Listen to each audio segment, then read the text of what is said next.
Hola amigos, bienvenidos a Podcast Oyo, el podcast sobre karate y sus practicantes. Hoy estamos en el episodio número 241 y vamos a hablar de lo que debe saber un cinturón negro.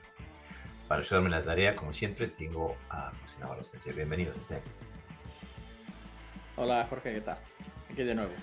Aquí de nuevo, exactamente. Hoy vamos a hablar de un tema que creo que le incumbe a todo el mundo que alguna vez se hizo la pregunta de si va a entrenar karate, ¿no? Porque el gran objetivo, el gran espejismo es el cinturón negro, ¿no? Mm.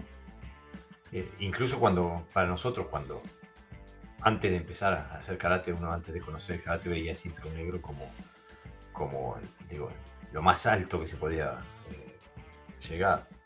Y bueno, hoy en viejos y con experiencia podemos hablar de otras cosas, pero eh, lo que creo que le interesaría a la audiencia es saber, ok, ¿qué es lo que debe saber un primer dan, el primer cinturón negro, ¿no? Y tú tienes un dojo de 30 años, has, has tenido un sinfín de alumnos y algunos de los cuales han llegado a primer dan y más todavía.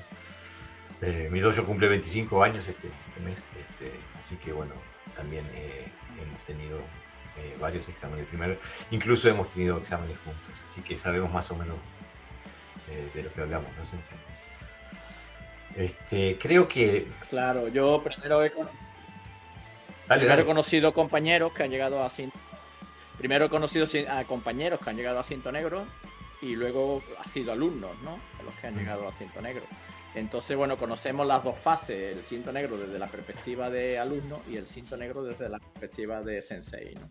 Hemos visto las diferentes épocas, además, ¿no? Cómo se producían los exámenes, más allá de que fueran federaciones, mm. asociaciones, ¿no? Sino la dinámica del karate, ¿no? Y yo, por ejemplo, yo desconocía que había grados danes cuando me apunté al karate. Yo, para mí, el cinturón negro era el cinturón negro.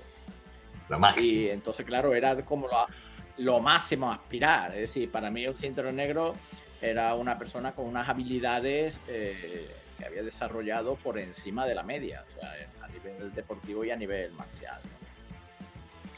Claro, exactamente. Y yo pienso que ahora, de este lado, ¿no? De la experiencia de la vida, observando la actitud y la conducta de mucha gente que han pasado por mi dojo, puedo casi que decir que invariablemente aquellos que se han puesto el objetivo de sacar el cinturón negro han dejado de entrenar después de sacar el cinturón negro. O sea, si ese objetivo no se ha transformado durante el camino, han llegado a su objetivo y se quedan en el primer dan, ¿no? No sé si esa es tu experiencia. Sí, yo he tenido muchas, como digo, muchos alumnos durante muchos años, más de 30, que creo que 35 tiene el dojo, no recuerdo exactamente. Y claro, he visto de todo, ¿no? He visto de gente que no tenía ni siquiera pensado ir a sacarse el cinturón negro y llegó, e incluso siguió, y gente que sus aspiraciones eran esas y se quedó en el camino, ¿no? Lo que sí he visto una diferencia es que antes, por ejemplo, el grado, digamos, cuando no se llegaba a negro, la gente se iba con cinturón verde. El verde era como el punto de inflexión, ¿no? Era la Mm, mitad y ahí es donde se veía si quería seguir con la disciplina o no, ¿no? Ahora la gente aguanta hasta marrón a ver si puede sacar, casi por suerte, el grado y mm. cuando me lo den, pues ya decido seguramente irme porque ya, bueno, he conquistado el karate, ¿no? Entonces, ha variado la mentalidad de la práctica. ¿Por qué se dejaba antes la práctica, antes de llegar ni siquiera al cinturón azul? Muchos, ¿no? Nosotros además lo comentábamos en la época.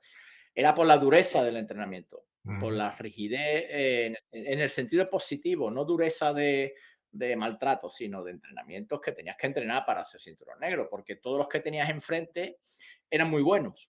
Ujú. Entonces tú tenías que estar en la media si no suspendías.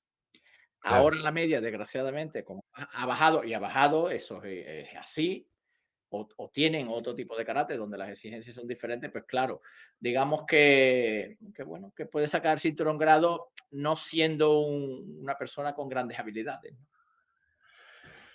Claro, por eso el objetivo de este podcast, ¿no? Poner un mínimo de habilidades que creemos que un primer dan debe tener, ¿no? Porque, bueno, queremos decirlo desde Mm, un principio que, y esto se lo puede decir cualquier sensei en cualquier dojo, de que el primer dan no es el fin del camino.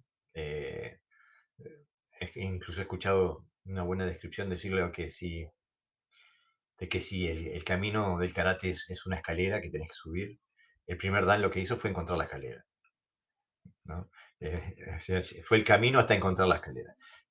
O sea que la mitología que hay en la sociedad no corresponde con la realidad, ¿no? El primer dan es alguien que está llegando, que aprendió el abecedario del karate, podríamos decirlo, ¿no? Este, y que y vamos a hablar más de este cuando vamos a empezar a delinear las habilidades que le vemos a un primer dan y qué es lo que le falta para poder seguir, ¿no? Este, porque si hablamos, por ejemplo, vamos a la yugular directamente, ¿no? Que es lo que más nos define nuestra concepción del karate, que es la relación con el kata, por ejemplo, ¿no? mm. Eh, en la previa tú me decías que, bueno, que que el primer dan en realidad no comprende el kata todavía. O sea, conoce la- la coreografía, la puede hacer con vigor, conoce las aplicaciones las aplicaciones técnicas, cómo se usa cada técnica, ¿no? Este, pero queda limitado a eso, ¿no? Claro, le falta tiempo de entrenamiento, le falta, algunas habilidades básicas para comprender el kata desde una perspectiva no estética. Todavía está en la fase donde está intentando, digamos, perfeccionar la técnica del kata y claro, su mente está enfocada como, bueno, en que me salga bien, digamos, ¿no? En el concepto de que no falle, de buscar la naturalidad, todavía hay manifestaciones de fuerza, ¿no? De velocidad, porque eh, la madurez personal con respecto al karate todavía es débil, ¿eh? No tiene muy claro cuáles son, digamos que puede sus debilidades, ¿no? Sus debilidades todavía no las domina, no las desarrolla y entonces, bueno, hay una tendencia más en ese aspecto que en otro, ¿no? Entonces estás preocupado en ese aspecto. Igualmente Claro, también en saber muchas catas, ¿no? Todas las catas que pueda, etcétera, etcétera, ¿no?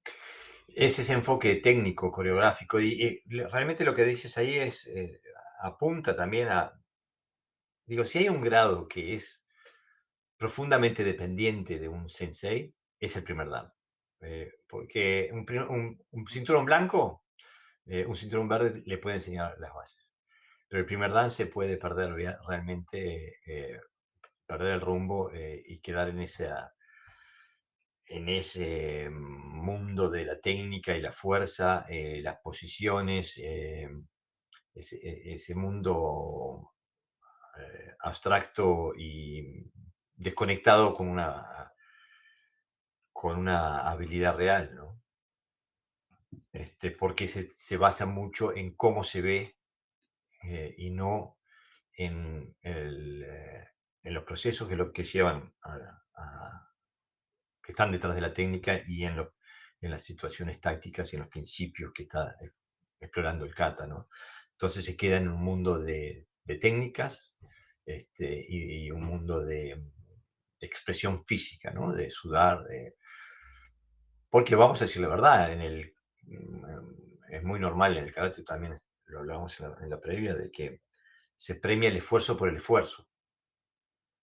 Y eso está muy bien desde el Mm, punto de exacto. vista del entrenamiento del espíritu, pero el problema es que si no se tiene cuidado, se llega ahí donde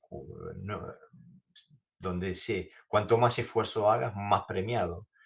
Y en realidad, demasiado esfuerzo en relación a la función de lo que estás intentando hacer, demasiado esfuerzo es tan malo como muy poco esfuerzo, ¿no? O sea, porque también me Claro, hablabas del principio del budo, ¿no?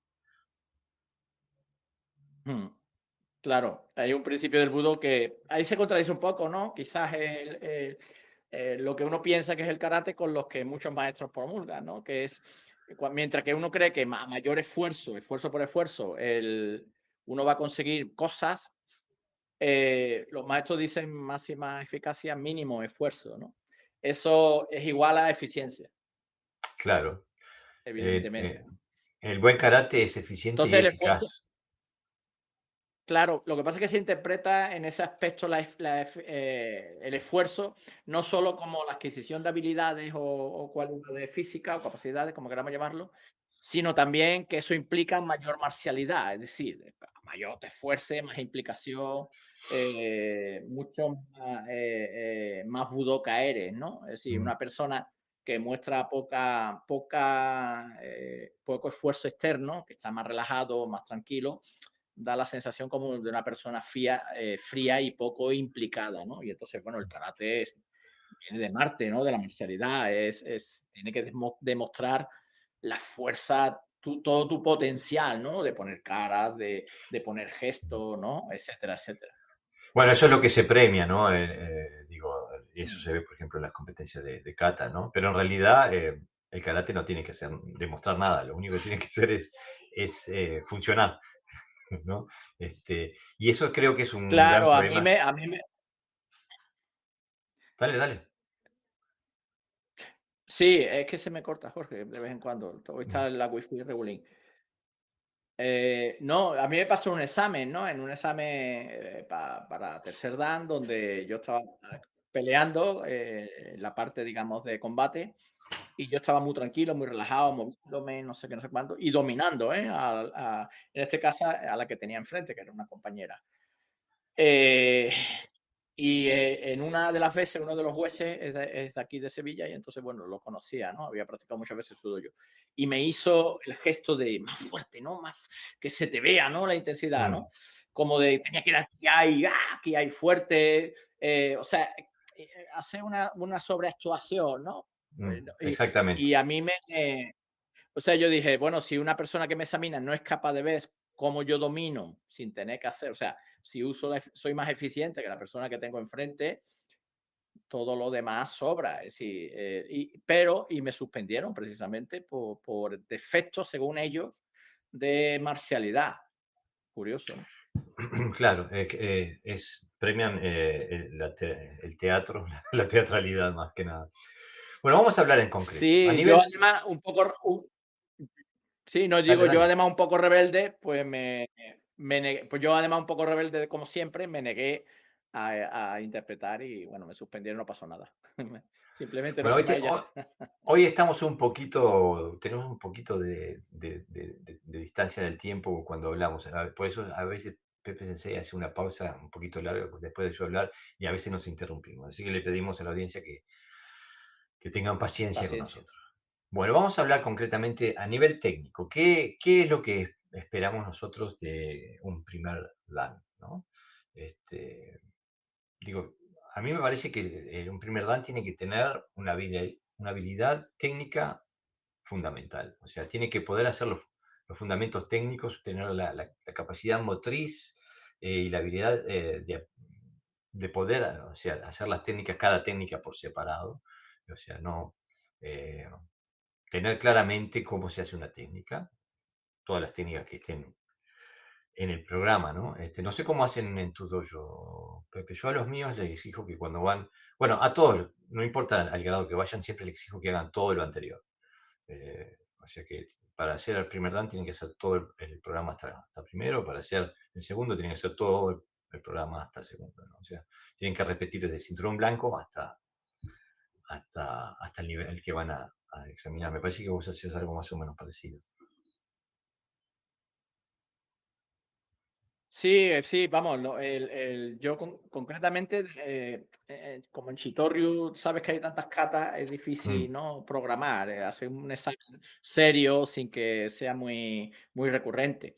Entonces, bueno, nosotros lo basamos también tenemos un programa técnico y un programa también de kata, donde tiene que hacer un kata de Naha, un kata de Shuri y un kata de Tomari. y además intentar expresarlo no igual, no hacer una repetición de movimientos que sean todos parecidos, sino que tiene que expresar el concepto de gol, el concepto de you, etcétera, etcétera. Entonces, bueno, es muy parecido, es decir, aunque yo no se la pida, no le diga, tienes que hacerla, pero se la puedo pedir. Es decir, que a lo mejor si hay un kata que corresponde al primer dame, imagínate Bonito Sono Basai, y aunque no venga en el programa de segundo, se la puedo pedir. Todas las catas que sabe anteriormente se las puedo pedir, ¿no? Entonces, bueno, eso también le crea un poquito de incertidumbre, que muchas veces me dicen: "¿Qué me vas a pedir?". No lo sé. ¿Quién te va a atacar en la calle?, ¿no? No lo sabes. Entonces tienes que No, los estar, míos saben que se la voy digamos, a pedir. preparado. Es que se la va a pedir. Yo no siempre lo hago, no siempre lo hago, pero está ahí, ¿no? Digamos, como en reserva. A mí, yo tengo una anécdota cuando saqué mi primer Dan, porque lo hice en un campamento de entrenamiento, nos íbamos 3 días. Y el primer día estaba ahí entrenando ahí con un compañero y pasa mi sensei y me dice, ¿qué están haciendo? Estamos entrenando tal cosa. Ah, no, no, no, no la entrenen, que eso no lo vamos a dar. Fue lo primero que dijo. Este, así que no le perdí la confianza al sensei ese día. Bueno, a nivel técnico tienen que saber las bases, tienen que saber todo el currículum Mm. hasta el momento, toda todo el vocabulario técnico, por así decirlo, ¿no? También creo que tienen que tener una capacidad fundamental de aplicación táctica de las técnicas, ¿no? O sea, de poder aplicarlas en una situación de defensa personal o de combate, como quieras decirlo. No sé qué te parece a ti, Pep. No, para mí es fundamental porque hay que entender que nosotros para nosotros no hay separación entre el kata y el kumite o la aplicación. Entonces, si no tiene una cierta preparación, digamos, de saber aplicar, evidentemente, el cinturón negro no se lo debe de merecer, porque al fin y al cabo el karate es defensa personal y saber las katas está muy bien, está muy bonito, tienes tu grado, pero tienes que tener un mínimo de destreza marcial. Es lo mínimo que tienes que tener.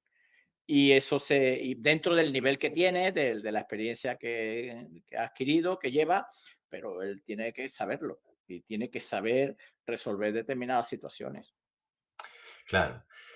Y a eso nos lleva al segundo punto, que es el nivel táctico. O sea, el primer dan tiene que tener un mínimo de comprensión táctica, de adaptabilidad táctica, de poder imponer una idea, una táctica, eh, y no solamente ser reactivo a lo que hace el oponente, pero también imponer una idea.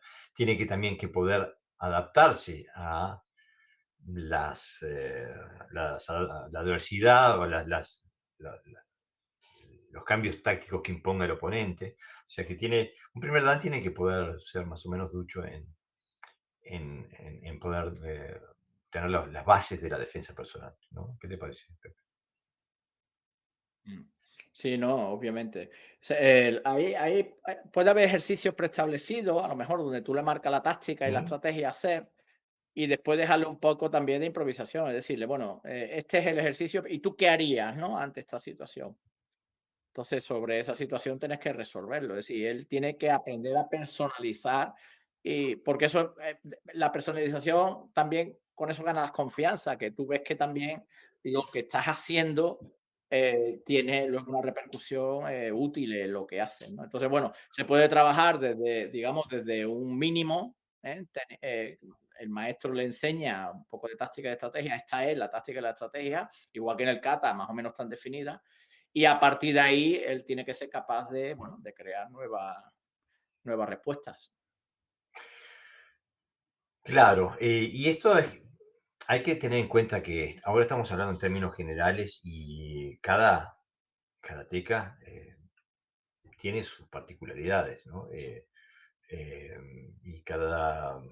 tiene sus fortalezas, tiene sus debilidades, tiene aptitudes diferentes. Entonces, justamente en este ámbito es donde muchas veces se expresan esas diferencias, ¿no? En mi dojo lo que acostumbramos a hacer, tenemos un programa, eh, no sé, formal, por así decirlo, o sea, lo que tenemos escrito en papel, lo que deben saber, pero ellos siempre saben de que el, eh, el examen va a variar según sus debilidades y según sus fortalezas, ¿no? Este, eh, ellos saben que yo siempre los voy a exponer a aquellos, los voy a hacer trabajar en aquellas áreas donde ellos están más fuera de su zona de confort, ¿no? Este, incluso tengo todavía, el otro día volvió al dojo, hacía años que no venía, un muchacho en uno de sus intentos de primer dan del examen, eh, bueno, había que hacer comité estaba todo el mundo ocupado, entonces tuvo que hacer comité conmigo. Y me acuerdo que en una lo calcé un poquito bien y se tambaleó. Entonces le digo, si te caes, perdiste el examen, ¿no? Entonces se rearma y sigue, ¿no? Y después perdió el examen igual, pero no fue por eso. Pero eh, la idea siempre es ver, ok, ¿dónde estás fuera de tu zona de confort? Y ¿qué capacidad tienes de acumular recursos, de hacer de tripas corazón, como decimos en Uruguay, y solucionar la situación igual, ¿no? Entonces, mis exámenes, algunos pueden ser muy blandos, porque si es alguien que está enamorado de la fuerza, lo pongo a hacer todo en cámara lenta. Y si es alguien que es muy blando, lo pongo a hacer cosas muy duras, entre otras cosas, por ejemplo, kumite con un poco más de contacto, ese tipo de cosas. ¿Cómo haces tú, Pepe? Sí, bueno, yo, soy un poquito, digamos, menos duro en ese aspecto, pero yo dejo que ellos expresen su conocimiento. Yo le digo: "Venga, hazme la cata, y ahora exprésame el conocimiento adquirido, no me hagas una cata de exhibición", ¿no? Por ejemplo, ¿no?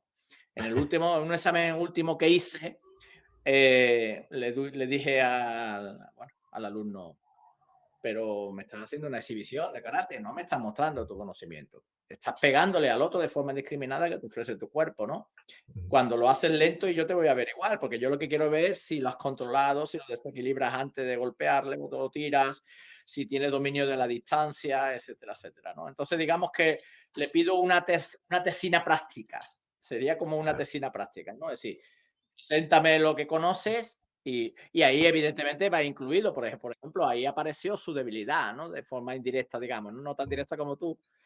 Pero, ¿por qué? Porque él quería mostrarme su fuerza y yo lo que quería es que me mostrara la habilidad, ¿no? De controlar al otro sin precisamente sin tanta agresividad, etcétera, etcétera, ¿no? Entonces, bueno, digamos que conceptualmente es parecido. Sería, la idea es bastante parecida, aunque se manifiesta de otra manera, ¿no? Bueno, lo que pasa es que pusimos ejemplos diferentes, porque digo, como te digo, si tengo un alumno que enamorado de la energía explosiva, bueno, lo pongo a hacer empuje de manos, o lo pongo a hacer un kata muy lento, cosas así, ¿no? Este, Así que a nivel técnico tienen que tener una base Mm. motriz, una base técnica, un fundamento, después tienen que tener una comprensión táctica rudimentaria. Y cuando hablamos de una comprensión táctica rudimentaria, estamos apuntando al kata, ¿no? O sea, aplicando lo que el kata te brinda, no haciendo kumite de deportivo con Gyakusuki, Surikomi, Wawashi, que no es a eso a lo que nos referimos. No, no es. Después, digo, lo que también es importante, esto es un elemento que hace unos meses lo introduciste tú en el debate, en el discurso, y que creo que es un tema de gran confusión en el karate. Eh, la diferencia entre la técnica y la habilidad, la destreza. O sea que, porque son dos cosas diferentes, aunque la gente crea que no, la destreza es una cosa y la habilidad técnica es otra, ¿no? ¿Te animás a hablar un poquito sobre eso? Claro, en principio, digamos, el punto más importante entre la técnica y la destreza es que la técnica tiene un contexto más limitado. Es un movimiento, un gesto, casi siempre basado en un gesto muy concreto, muy correcto, donde se puede aplicar, como hemos dicho, bueno, en situaciones bastante específicas, ¿no? Mientras que la destreza es más completa. Es una habilidad que se tiene que, que sirve para cualquier tipo de contexto, ¿no? Y poníamos siempre el ejemplo del equilibrio, ¿no? Una persona que tiene equilibrio puede ir caminando perfectamente por la calle y la calle cambiar el terreno y no se cae, ¿no? Puede ir para acá, para allá y se está adaptando constantemente, ¿no? Eso se llama destreza. En este caso es la habilidad o la destreza del equilibrio, ¿no? Si tuviera la técnica de cómo y tiene que ir correctamente caminando en un terreno, porque si me lo cambian ya me caigo, porque la técnica dice que hay que poner el pie de esta manera, el tronco de esta manera, tengo que mirar al frente, un punto fijo, 3 puntos de apoyo, etcétera, Mm. etcétera, pues posiblemente cuando me cambie la situación, la técnica deje de tener contexto, ¿no? O sea, ya desaparece el contexto en el que está basado, por lo tanto, la técnica es ineficaz, ¿no? Claro, digo, eso es, creo que es algo que hay que meditar un poco, porque la técnica, el estudio de la técnica, eh, ayuda perfectamente al desarrollo de la destreza. O sea, si se hace bien. Ahora, si solamente se ve como técnica, si no se tiene la capacidad de transferir lo que se aprende, la destreza que se crea en esa técnica, y simplemente se queda en una habilidad particular, entonces se sabe hacer esa técnica. En cambio, si uno puede empezar a crear destrezas transferibles cuando, como vos decís, las variables cambian, las- se cambia de variables, se cambia de piso, se cambia de... pero entonces las destrezas adquiridas eh, nos pueden ayudar a salvaguardar. O sea que las destrezas son generales y las técnicas son expresiones particulares de la destreza. Por eso es Claro. Te voy a necesario... imaginar, Dale, en dale. boxeo se practican con muchos tipos de sacos, ¿no? Se practican con sacos de agua que tiene, donde cuando golpeas tiene, como tiene una densidad determinada, tienes que golpearlo de una manera determinada para que el golpe penetre, ¿no? Se golpean sacos muy pesados, ¿no? Mucho más rígidos para que la estructura corporal no se rompa, tienes que mantener la estructura corporal para que no te devuelva el golpe, o sea, no solamente con el brazo, con colocar. Tiene saco ligero, tiene saco más pequeño, tiene... Quiero decir, lo que se pretende con eso no es practicar la técnica, lo que se pretende es Mm. practicar la destreza del golpeo, ¿no? Entonces, en karate casi siempre hacemos el mismo movimiento y a eso nos referimos técnica. Da igual que tengamos una persona más alta, más pequeña, o sea, si mide 1,90, cogemos y la hacemos un Izuki a Yodan, ¿no? Pero si mide 1,20, también le hacemos un Izuki a Yodan, ¿no? Entonces, claro, eso es un aspecto técnico, ¿no? Que tiene eso, un contexto limitado. Entonces, claro, de lo que se trata es de eso, de precisamente que yo sea capaz de golpear. Evidentemente, la destreza se apoya en la técnica, pero tiene que ser una técnica que sea adaptable a, bueno, a las diferentes situaciones que se van a dar posiblemente en un enfrentamiento. Claro. Y otro tema que quizás es el tema que preocupe casi más a aquellos cinturones marrones que están preparándose para el examen, que es el tema del nivel físico. Este, en mi dojo, como los apremio bastante, como tienen que hacer todo el programa, entonces el apremio físico es bastante, al final están bastante cansados. Entonces, mi premisa que le digo es que lo que ellos tienen que calcular con su capacidad física es que su nivel más bajo, así cuando están exhaustos y cuando tienen 180 latidos por segundo, cuando están con toda y ya no hay más, es O sea que el nivel más bajo, ese nivel, debe ser suficientemente bueno. O sea que su peor presentación tiene que ser suficiente como para pasar el examen. O sea que que tiene que ser por arriba de aprobado, ¿no? Eh, porque mucha gente tiene un nivel técnico aceptable, a un nivel cuando están enteritos físicamente, pero en el momento que se empiezan a cansar, se derrumban técnicamente y y pierden la habilidad que tienen cuando están fresquitos, ¿no? ¿Qué haces tú, Pepe?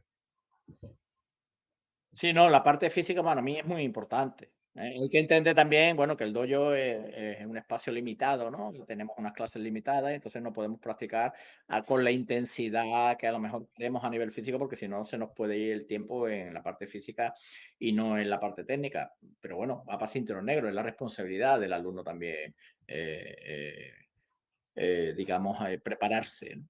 Pero evidentemente, una de las cosas que es bueno hacer es trabajar bajo presión o bajo estrés, ¿no? O sea, cuando estás cansado, seguir. En vez de pararte, la mayoría de la gente cuando se cansa nos paramos y descansamos, ¿no? La idea es todo lo contrario, es decir, es pasar esos límites, porque la parte física tiene dos aspectos, que es bueno, el puramente físico, muscular, ¿no? Pero también tiene un aspecto psicológico, ¿no? De cómo tú eres capaz como dice Jorge, ¿no? De moverte dentro del cansancio, del agotamiento, ¿no? Cuando estás nadando y estás cansado y todavía la orilla está lejos, ahí se sabe, ¿no? Que prácticamente lo que te va a salvar es la parte psicológica, ¿no? La fortaleza mental. Y yo lo sé por experiencia, porque me pasó una vez. Tuve el atrevimiento de cruzar un lago, parecía más pequeño y era bastante largo.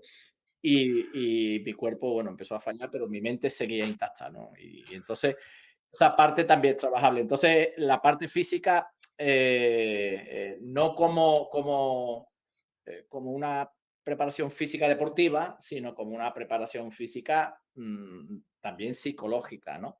Si tú estás trabajando siempre, digamos, aunque fuerte, pero en un plano físico, eh, el estrés ese que necesita el karate en un examen, en un combate, etcétera, etcétera, pues al final te acabas cansando porque no te acabas regulando. Entonces también hay que trabajar bajo estrés. Es muy, muy importante trabajar bajo estrés físico, o sea, llegar al agotamiento. No hay problema con llegar al agotamiento. Esto puede parecer mejor un poco contradictorio. Hay que llegar al agotamiento. Sí, sí, hay que llegar al agotamiento. Hay que llegar para saber exactamente en qué punto estás, ¿no? Claro, pero aparte porque, digo, ojalá que nadie tenga que pasar por esa experiencia, pero en una situación real te agotas muy rápido. Eh, eh, 30 segundos, 40 segundos, 50 segundos y estás exhausto. O sea que hay que poder trabajar en ese nivel.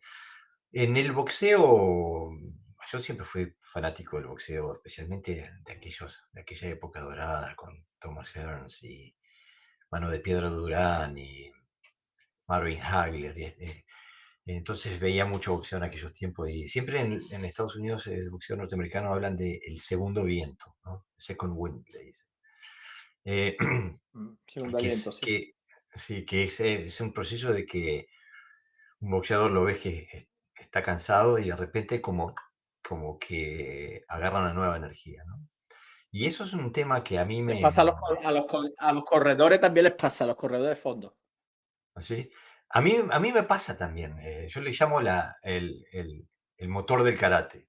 Me pasa, he salido a correr con gente que dice, bueno, que no entienden, te estabas muriendo y de repente, pum, y a mí es justamente eso, tengo que llegar a estar exhausto y ahí hace clic, el motor karate hace clic y como que ya pasa a segundo plano, ¿no?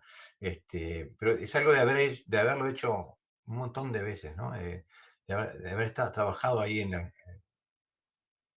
donde estás exhausto, llegar siempre ahí, ¿y qué pasa cuando llegas ahí? ¿Qué pasa o sea, porque está demostrado, las fuerzas especiales, militares especiales lo saben, es que cuando vos pensás que no te queda nada, te gastaste como el 15 o 20% en realidad. Te queda muchísimo más de lo que te creías que te queda, ¿no? Mm. Y esto es algo que un primer dan tiene que saber administrar. Tiene que saber administrar sus energías, el flujo de energía, cuándo tiene que poder administrar, cuándo bajar de intensidad, cuándo subir, cuándo tiene que poder navegar ese tipo de cosas, porque va aparte por un conocimiento interno, ¿no? Hoy hablábamos también de que el nivel de cata eh, y el nivel de aprendizaje, ¿no? No solamente el kata, pero a nivel técnico, todo que pasa mucho por copiar lo que nos muestra Sensei y intentar internalizar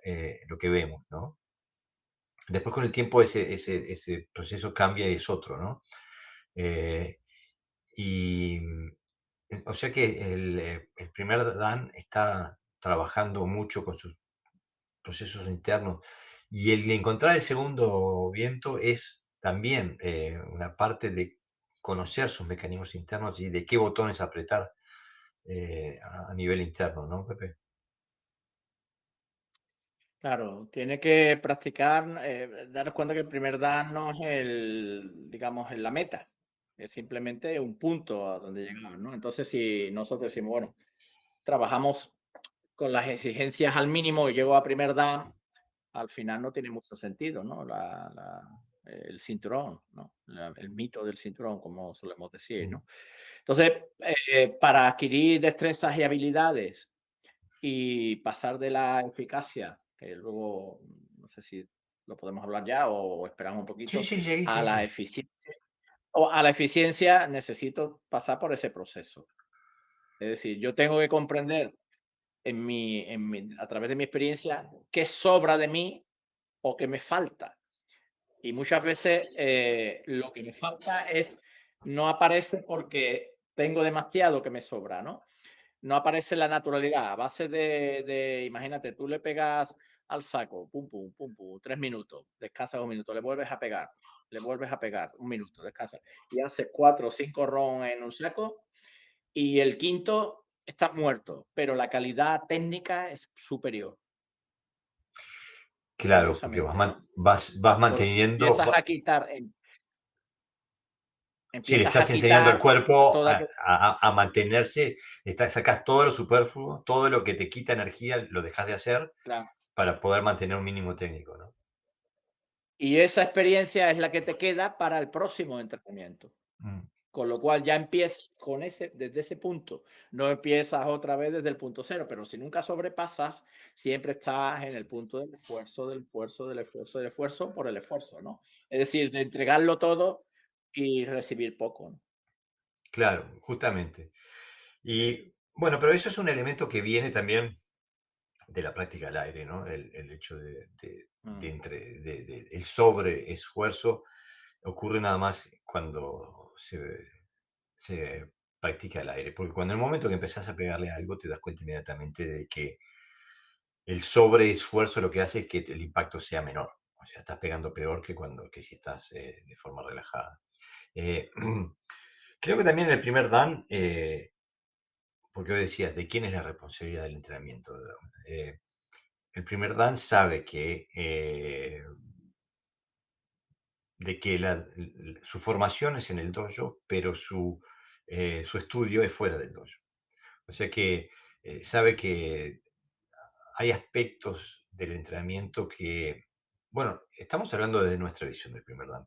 Yo prefiero estar trabajando elementos tácticos o elementos técnicos, pegando sobre algo, trabajando en el piso, haciendo proyecciones, a estar haciendo flexiones o entrenamiento cardiovascular durante la hora y media que tengo en el dojo. Por eso pienso que el primer dan ya sabe que se tiene que ocupar de esa parte del entrenamiento, se tiene que ocupar él o ella. O sea, todo lo adicional del entrenamiento físico que es necesario, hay que hacerlo fuera de horario. Hay que hacerlo en casa, en el parque, en la plaza, donde sea, ¿no? Pero la responsabilidad es del cinturón negro.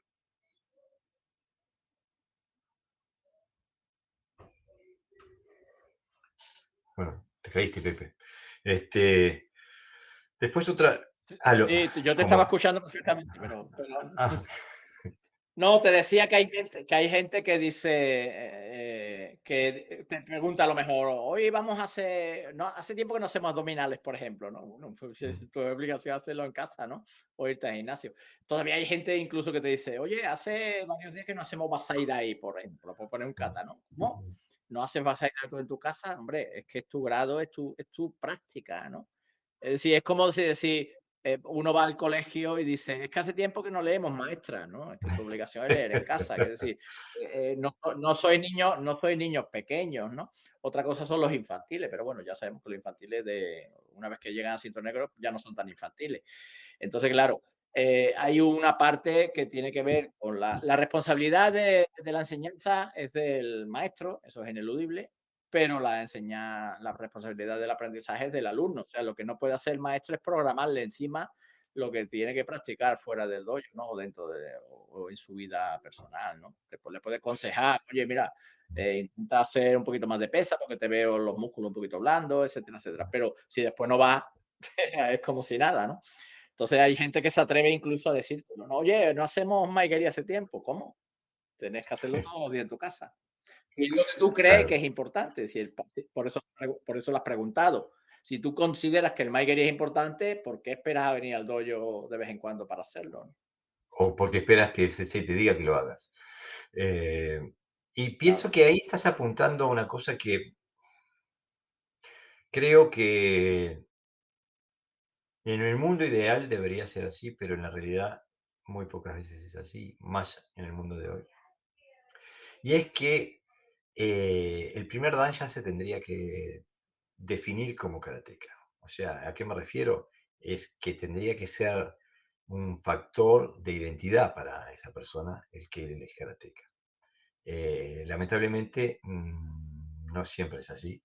Eh, Hay mucha gente que llega a primer dan y más eh, viendo el karate como un hobby o como un pasatiempo, una razón lúdica, ¿no? O porque lo ayuda a sacarse el estrés de encima, o lo que yo que sé, y mientras tanto va acumulando grados, pasando de grado y llega como de rebote al primer dan.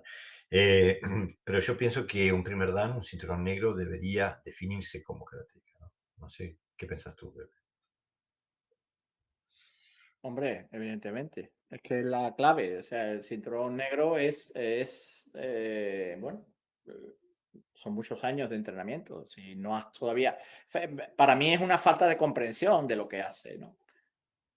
No, es no haber comprendido el lugar donde está. O sea, tú no puedes ir a un dojo, sobre todo si el dojo además es exigente, ¿no? Y estás ahí apretando, apretando, apretando y una persona, no, es que a mí no me interesa, no, no, a mí no me interesa hacer esta kata, no, es que yo prefiero, es que yo no sé cuánto. Claro, ese posiblemente acabe sacando el cinturón negro si tiene ciertas destrezas, pero lo acabe dejando. Para mí, un karateka que no entrena, y más todavía si está preparándose o ya es cinturón negro, no es un karateca, da igual cómo se vista y el cinturón que se ponga. Precisamente lo que define a un karateca es, aparte de su técnica y de su esfuerzo físico, es su compromiso con lo que hace, ¿no? Si tú no amas lo que haces, imagínate lo del resto, ¿no? O sea, a mí me parece incomprensible. O sea, para mí, que alguien me pregunta, ¿has entrenado hoy? No, no he entrenado. ¿Por qué? Porque es que no tenía ganas. Para mí, es, que no es una correcta actitud, ¿no? Te puedo decir, no estoy enfermo. No puedo practicar porque estoy enfermo, ¿no? Pero lo normal es que practiques. Quiero decir que, ¿cómo no vas a practicar? No tiene Mira, ningún sentido. eso que acabas de decir, me identifico con eso al 1000%. Incluso, justo la semana pasada tuve un encontronazo en el dojo, ¿no? Porque eh, desde que nos mudamos de local, antes teníamos entrenamiento todos los 6 días de la semana, los domingos no. Pero ahora que alquilamos en otro lugar, tenemos los lunes, los miércoles, los viernes, los sábados. Estaba entrenando el sábado pasado y viene un cinturón negro, un primer dan. Me dice, Jorge, ¿me puedes enseñar a Niseshi? Le digo, ¿y vos dónde estuviste el lunes? Dice, ah, no, porque tenía una cosa en los estudios. Ah, sí, ok. ¿Y el miércoles? Ah, no, no tenía energía, no vine. Mm. Le digo, ¿y yo por qué voy a darte a ti mi tiempo de mi entrenamiento o de los otros que estaban acá invirtiendo si tú no lo inviertes? Dice, ¿cómo me venís a preguntar? ¿Cómo te da la cara, el rostro para venir a preguntar si te muestro algo cuando tú no haces la inversión mínima? La inversión mínima es venir acá a los entrenamientos fijos. Después, así que no, no te voy a mostrar mi session. Anda a aprenderlo por algún otro lado, que te lo enseñe un compañero. Cuando crea que has invertido lo suficiente, te lo daré. Si no, no. Si no, te quedaste sin session. Digo, y no lo hago por malo, pero me parece que es una falta de respeto cuando acercarse a tu sensei bien a sabiendas de que no invertiste lo necesario. Y aparte, si se lo hubiera mostrado, para el próximo entrenamiento se lo hubiera olvidado o si no hubiera venido la semana que viene tampoco, o sea, se lo hubiera olvidado. Si hubiera sido pérdida de mi tiempo y la de él, pero aparte lo veo como una falta de respeto que me pregunte, sin tener las Mm. credenciales en orden, como así, por así decirlo, ¿no? Y eso apunta a Yo he otro. dejado de enseñar. Dale, dale. No, digo que yo he dejado de enseñar a algún kata que empecé a enseñar al grupo porque no vi la actitud adecuada, digo, no, no voy a perder mi tiempo, dejo de enseñar esta kata y dejamos de hacerla. Y nos centramos en lo que ya sabéis, ¿no? Porque a veces el alumno piensa que nosotros no nos damos cuenta del nivel que está, ¿no? En el proceso que está, ¿no? Y para mí es importante el feedback, es decir, yo doy si recibo, porque yo no tengo obligación de enseñarte cosas para las que tú no estás capacitado. O sea, yo no, no me voy a hacer, estar constantemente enseñando si no se asimila el conocimiento, no tiene ningún sentido. Entonces, empezar a enseñar una cata, ver que la actitud no era la correcta o enseñarla y al otro día ver que la gente no la había seguido practicando en casa y volver a hacerla y ya no se acordaban, no, es que no la hemos practicado, pues entonces ya está, se acabó. Ya está enseñada, Claro. ya mi tiempo ha sido invertido, ¿no? Claro, pero es que eso nos lleva a otra cosa, a una cualidad esencial de un primer dan, y es el tener responsabilidad por el dojo y consecuente también por el sensei. O sea, ¿a qué me refiero? Me refiero a proteger el dojo, a invertir en el dojo, a, a cuidar el dojo como lugar donde él se cultiva y por lo tanto también proteger el tiempo y la figura del sensei. Es lo mínimo que se puede hacer, ¿no? Tener respeto con el tiempo del sensei, satisfacer las necesidades del dojo. Si el dojo necesita limpiarse, no esperar que el sensei te pida, puedes limpiar. Si no, hace falta barrer, barro. Hace falta limpiar las ventanas, limpio las ventanas. Hace falta limpiar el baño, limpio el baño. O sea, eh, cuidar del lugar donde tú cultivas tu karate, ¿no? Y no ser un cliente que viene, paga una cuota y entrena. Eh, Me parece que es esencial, porque son los pilares del dojo, los cinturones negros, ¿no? Y creo que eso falla, incluso en mi dojo también, si no, este muchacho no me hubiera venido a preguntar este, si le podía enseñar mi sello. Este, y bueno, creo que, no sé, ¿qué más nos falta de lo que debe saber un primer dan? Y miren que no hemos dicho una sola técnica, ¿eh? Y ni un solo kata. Ujú. Este, no es por defraudar a la gente, es simplemente que eh, eso es la expresión No, aparte que de. cada dojo, cada estilo tiene su programa, por lo tanto, a lo mejor lo que él exige esa persona o ese dojo o ese estilo o esa organización no tiene que ver nada con lo que exige otro, ¿no? Entonces, no es una cuestión técnica, ¿no? Sino una cuestión de, bueno, el primer dan tiene que tener otro tipo de atributos, ¿no? Es que además, si no, o sea, no se puede evolucionar en karate, profundizar en karate, si no se tiene unos mínimos, no solamente físicos, sino también de personalidad. Es decir, hay que tener carácter. Hay que tener, decía Shimabukuro que él no entrenaba a las personas para que fueran normales, ¿no? Sino que fueran líderes de cualquier cosa, de actividad que le hiciera en su vida y también, por supuesto, en karate, ¿no? Entonces, claro, cuando tú entrenas a una persona simplemente para que sea un buen deportista, pues tiene, bueno, una metodología, una forma de enseñar, un objetivo. Pero si quieres profundizar en el karate, la persona que tiene enfrente tiene que tener un cierto nivel de recepción. Si el receptor y el emisor tienen que estar en sintonía, claro. Si no, en un momento dado las ondas se dispersan, ¿no? O sea, tú no puedes estar, en el momento que el sensei está más interesado en que saque el cinturón negro que el propio practicante que va para sacarse el cinturón negro, hay un desfase. Claro, Se ve, tiene que ser pero no es, aprender más kata, sino saber cuál es su compromiso, ¿no? En el dojo. O sea, si el maestro dice: "Mañana veniros en vez de a las 7, veniros a las 6:30 porque vamos a un entrenamiento más largo, especial", la única excusa que no venga es porque realmente no pueda por trabajo o por enfermedad, ¿no? Pero no, es que yo prefiero ir a las 7 porque me viene mejor, ¿no? Que los hay, ¿eh? Desgraciadamente los hay y la mayoría. Entonces, claro, está poniendo un tope, y si pone el tope nos querrá sacar luego el cinturón negro y ser como los demás, ¿no? Entonces, claro, bueno, que vivimos en una el sociedad en la que se premia la excepcionalidad, pero se cultiva la mediocridad. Es, está el dicho que dice que cualquiera puede obtener un cinturón negro. Es verdad, cualquiera que esté dispuesto a hacer el trabajo. El gran problema, y esto lo vivo en el dojo continuamente, es que la gente quiere el resultado sin hacer el trabajo. Digo, y creo que, sí, sueno como un viejo amargado, pero ha habido un cambio cultural, la experiencia me lo muestra, donde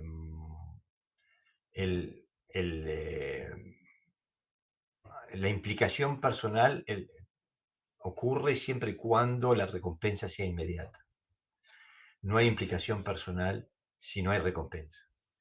Entonces yo me acuerdo cuando yo era joven, si el sensei decía, bueno, hoy vamos a entrenar a las 12 de la noche y vamos a hacer eh, 1000 golpes en la oscuridad. Y nosotros decíamos, qué bien, pero es fantástico, estamos en la tradición de los guerreros japoneses. Yo llego a hacer eso hoy, no, estoy solo, no viene nadie. Es otro mundo. Es- existimos en otro planeta. Entonces, digo, y por eso creo que se ve el declive en nivel al que tú te referías al principio, es en el que hay muy poquita gente, existen, pero todavía hay muy poquita gente en el ámbito normal de la sociedad que está dispuesta a hacer lo excepcional. Yo siempre le digo a mis muchachos, ¿vos te gusta el fútbol? mm, Sí, bueno, ¿quién te gusta? ¿Messi o Ronaldo? Ah, me gusta Ronaldo, bueno, ¿y vos sabés qué hace Ronaldo cuando termina el entrenamiento? No, ¿qué hace? Se queda entrenando, se queda tirando tiros libres, queda practicando penales. Cuando todos los otros se van a la cama y a la casa a comer y a jugar a la PlayStation, Ronaldo está entrenando.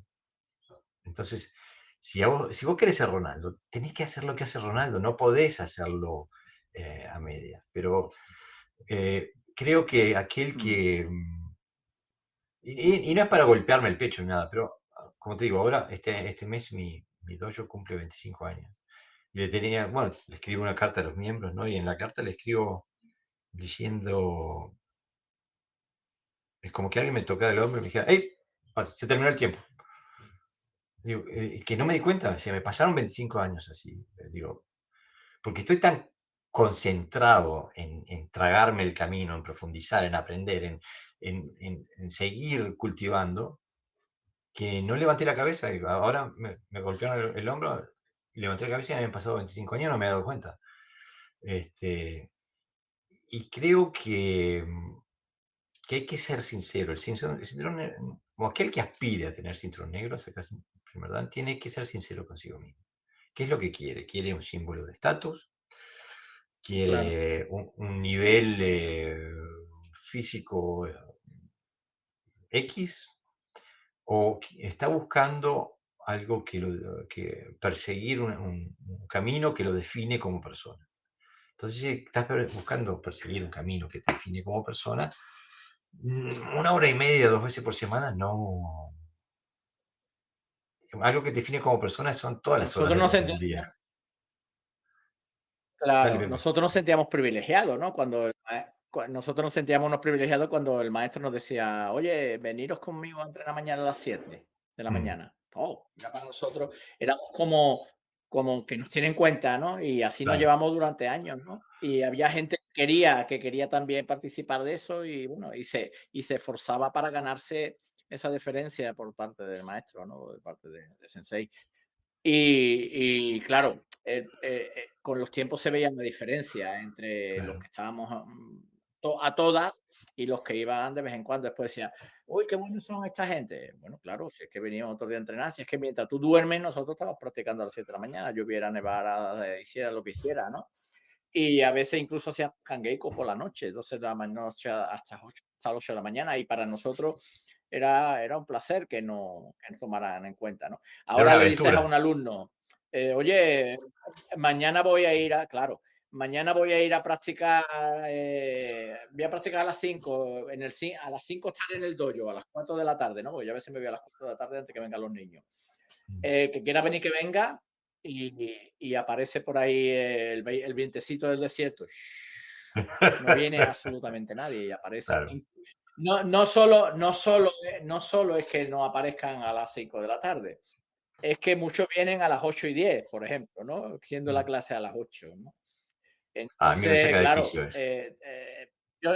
yo, yo entiendo que no siempre se pueda, o sea, que alguna vez no se pueda, pero siempre, mira, yo tenía un alumno que decía, vengo tarde porque como vengo en bici, bueno, ya sabe el tiempo que Olvídate, tardas por en venir favor. en bici, ¿no? Pues adelante. Sí, ¿Y por por qué favor. no sales antes? No, es que antes estoy haciendo otras cosas. Ah, bueno, pues ya está. Sí, pues, ya no hay nada que hablar, ¿no? Ahora, eso sí, era de los primeros que exigía que se le enseñaran las mismas catas que a los compañeros, ¿no? Así que, bueno, en eso estamos. El grado es, si queremos estar orgulloso de él, ¿no? No solamente es imitar coreografías, ¿no? Porque para mí eso sería como copiar, ¿no, Jorge? En el colegio, ¿no? Claro. Tienes la chuleta, la copia y apruebas, ¿no? Pero ¿qué te llevas? ¿Te llevas el conocimiento? ¿Te llevas esa sensación del esfuerzo bien invertido? Pues Y el aparte la karate pasa lo habilidad. mismo. Si de lo que se Tiene, de lo que se trata es de, claro, y la habilidad. De lo que se trata es simplemente de demostrar lo que te dice el programa, me parece excesivamente pobre. exactamente. Se trata de cultivar la habilidad. Digo, si no, que vayan y se compren un cinturón negro. Sale más barato y gastan menos tiempo y energía. Un cinturón negro debe identificarse como tal. Debe ser eh,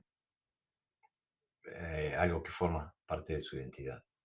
Eh, y tiene que apuntar a la excepcionalidad en todo lo que hace. Así que es el camino del karate, ¿no?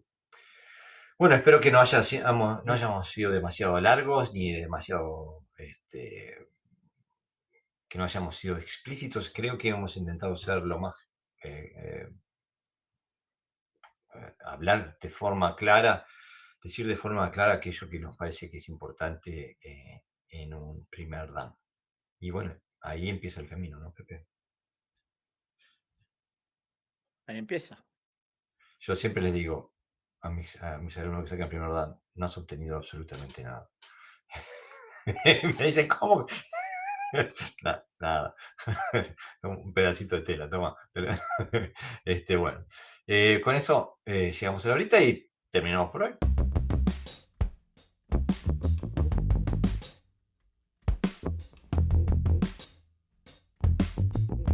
Este 19 de octubre próximo tendrá lugar en la ciudad de Sevilla el segundo encuentro internacional de karate funcional organizado por la Jitsu Yutodo Genkyukai, donde trabajaremos con los katas de Aragaki y Gokenki.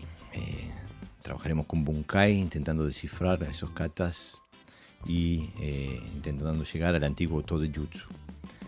Vamos a trabajar intentando descubrir el karate como era antes de la reforma de Tosu. Trabajaremos con destrezas, sensitividad, situaciones tácticas, etc. Así que si te interesa, puedes inscribirte en nuestra página web en karatefuncional.com.